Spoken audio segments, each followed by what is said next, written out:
I'm first going to look at you in the impact position because it's the most important.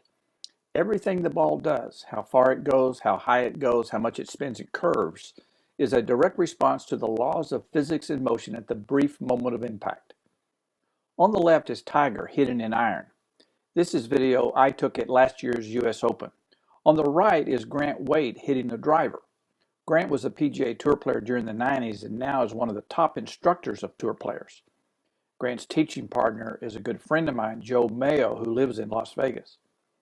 Grant was considered by many as having one of the best and most fundamentally sound golf swings. At impact, they both have the majority of their weight on the left side. In fact, the average pro will have 85 to 90% of their weight on the left side at impact. I've drawn a red box from the center of their ankles to the top of their head, and you can see that the red line off their left foot is passing right through their belt buckle, showing how the center of their mass is right on top of their left foot. They both have extended arms through impact. Their elbows are close together and not separating. Having extended arms and weight forward allows them to control the low point of their arc of their swing. When hitting the iron, this fundamental allows the placement of the low point to be in front of the ball, so that they hit the ball first and then the ground, producing the maximum compression of the golf ball. These fundamentals also allows for the highest level of consistency in controlling the face angle and club path during impact, so that you in turn have the highest level of consistency in hitting whatever optimal ball flight you want.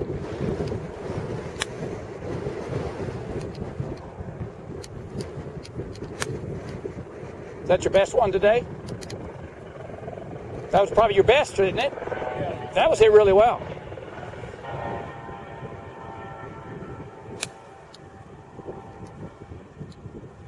We're starting to get loose and warmed up. First thing we'll look at, Matt, is your weight distribution.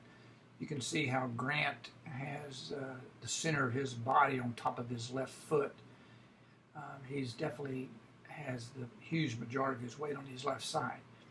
And you're more 50-50. In fact, you probably have a little bit more weight possibly on your right foot than your left foot. And over time, as we make your swing more fundamentally sound, I'll get you to have your weight more on the left side, which makes it easier for you to hit the ball first and then the ground. You have that divot occur in front of the ball so that you can get maximum compression of the golf shot. This here is position 9 in the golf swing. This is post-impact. That's this position right here. And one of the things I like is that I can see your left hand underneath the right hand so that your wrists are crossed. And that is a pro fundamental. A lot of recreation golfers don't have that move. They are doing what we call chicken winging, that left elbow up in the air, and you actually can see their left hand above the right hand. And so that is a very good move. That means you're releasing the club really, really well. Now I'm going to take the swing up to the final finishing pose. As Grant goes on up to the finish, he's solidly on his left side. He's on the tip of this toe. That's pretty much a basic classic move by all pros. And they finish, they can actually hold their balance on that left side. And you don't quite get off the back foot.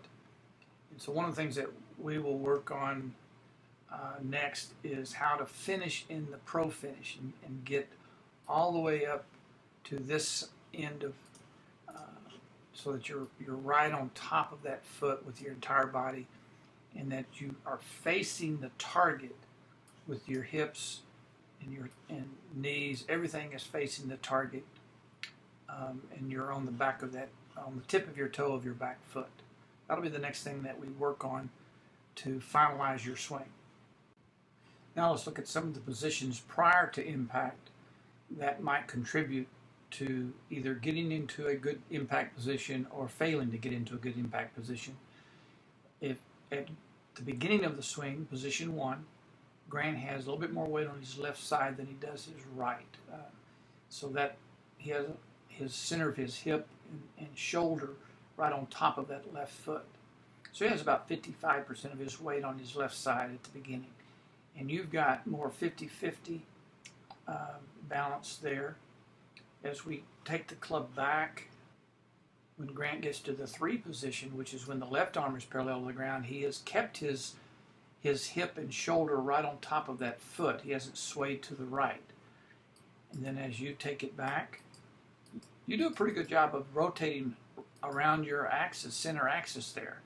So that's very good. And so you basically rotate around a center post.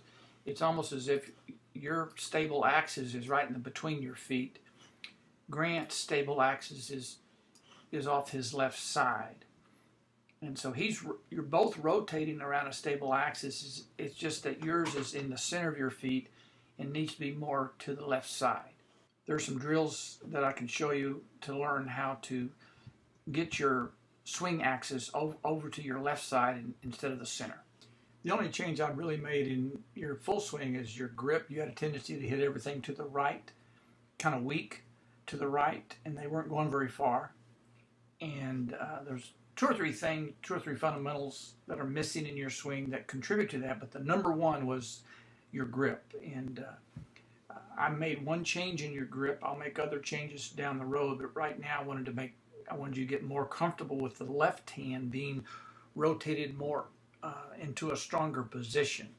On the left was your grip before I made the change, and on the right is the grip after the change. I'm going to draw